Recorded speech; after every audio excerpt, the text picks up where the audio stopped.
श्री राधे राधे, हरे कृष्ण। दोस्तों, कभी कभी ऐसा लगता है कि हम अपने जीवन में जो कुछ भी चाहते हैं, अगर वो नहीं मिलते तो हम बेहद दुखी हो जाते हैं। मैं कोई वस्तु या विशेष व्यक्ति की बात नहीं करने जा रही हूँ।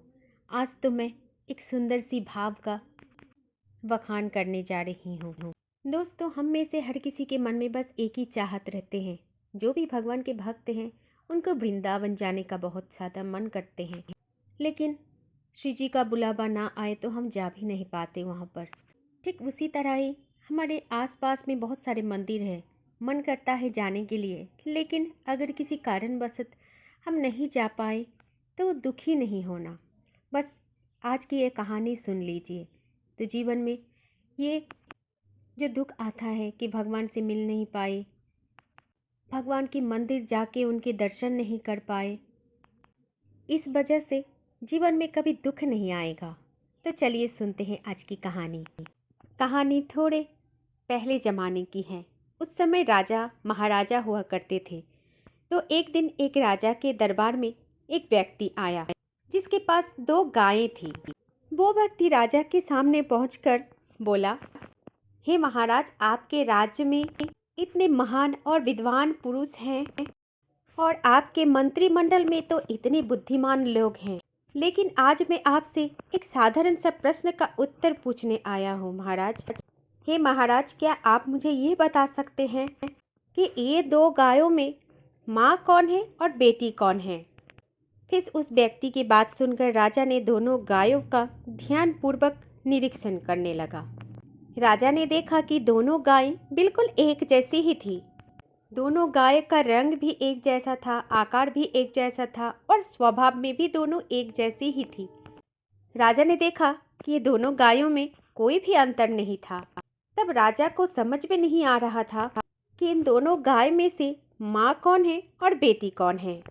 फिर राजा ने अपने मंत्रिमंडल में उपस्थित सारे विद्वान व्यक्ति को बुलाया और उनमें से सबसे बुद्धिमान मंत्री से पूछा कि तुम देखो और बताओ कि इन दोनों गायों में से कौन है माँ और कौन है बेटी। फिर राजा के कहने पर मंत्री ने भी दोनों गायों का अच्छी तरह से निरीक्षण किया, लेकिन मंत्री ने भी सटीक उत्तर नहीं दे पाया। ऐसे ही धीरे धीरे मंत्रिमंडल के सभी सदस्य ने भी एक एक बार करके कोशिश किया, लेकिन कोई भी इस साधारण प्रश्न का उत्तर नहीं दे पाया। राजा बस ये सब चुपचाप देख रहा था और देखते देखते मन ही मन अफसोस कर रहा था कि उसके मंत्रिमंडल में एक भी व्यक्ति इतना भी बुद्धिमान नहीं है जो ये बता सके कि ये दोनों गायों में से कौन है माँ और कौन है बेटी। फिर जब सबसे बुद्धिमान व्यक्ति सभा के खत्म होने के बाद अपने घर पहुंचा, इस बात को लेकर वो मंत्री बहुत चिंतित था। मंत्री के मुख में ऐसी चिंता का भाव देखकर उसकी पत्नी ने पूछा कि आज आप इतने परेशान क्यों दिख रहे हैं? क्या हुआ है आपको? तब मंत्री ने कहा कि आज राज्यसभा में एक अद्भुत घटना घटी।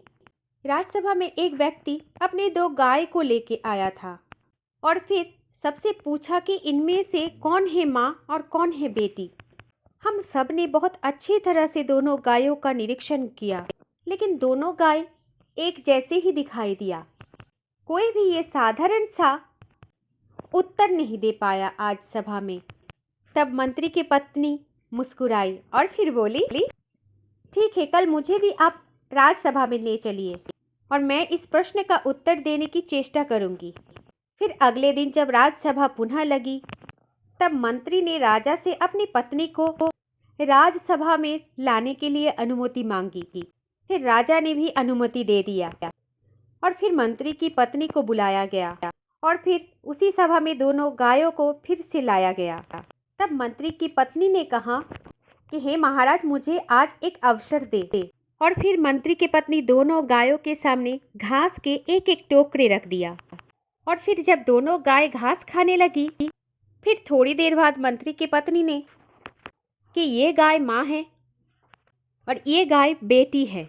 वो व्यक्ति जो गाय लेकर आया था, उसने भी मंत्री की पत्नी की इस बात पर तुरंत सहमति जताई और कहा, आपने बिल्कुल सही पहचाना।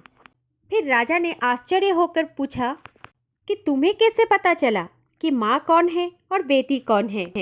फिर मंत्री की पत्नी ने समझाया, जब मैंने दोनों के सामने एक जैसा घास का टुकड़ा रखा तो जो बेटी थी उसने जल्दी जल्दी ही अपने घास खा लिया और फिर अपने माँ के टोकरे से भी खाने लगी थी।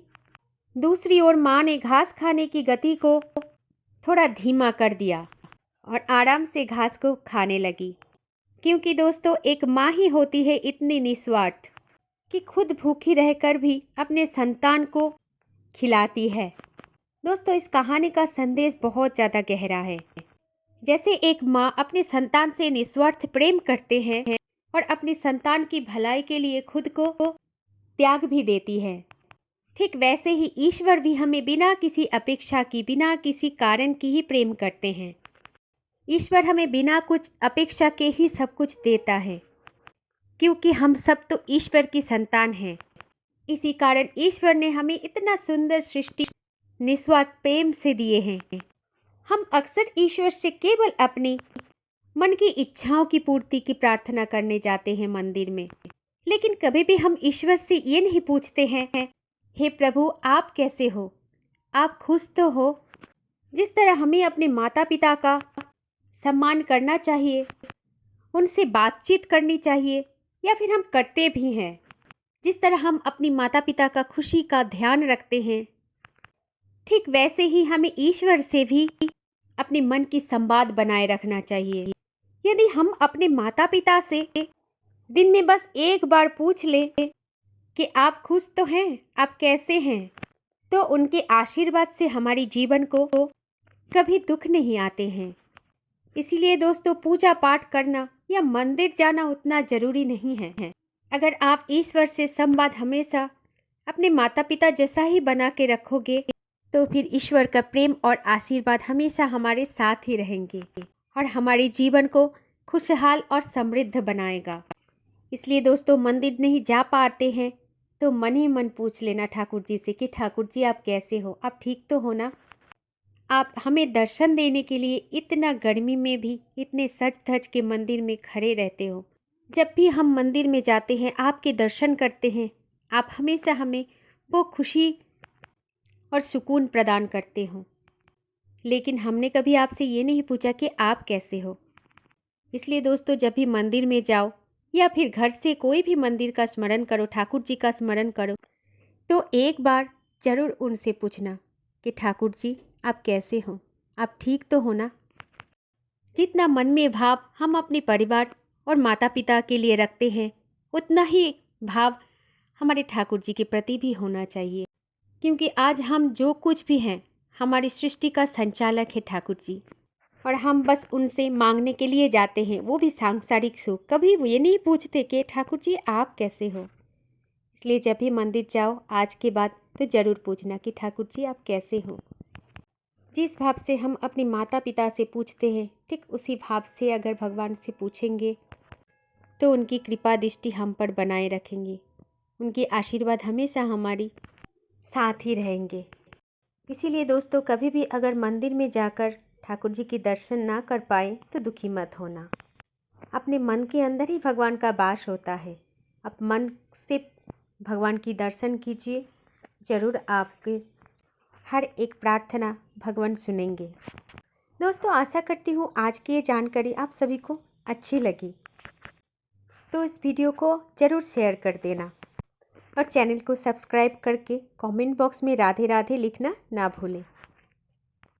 श्री राधे राधे। जय श्री कुंज बिहारी, जय जय श्री हरिदास। हरे कृष्ण।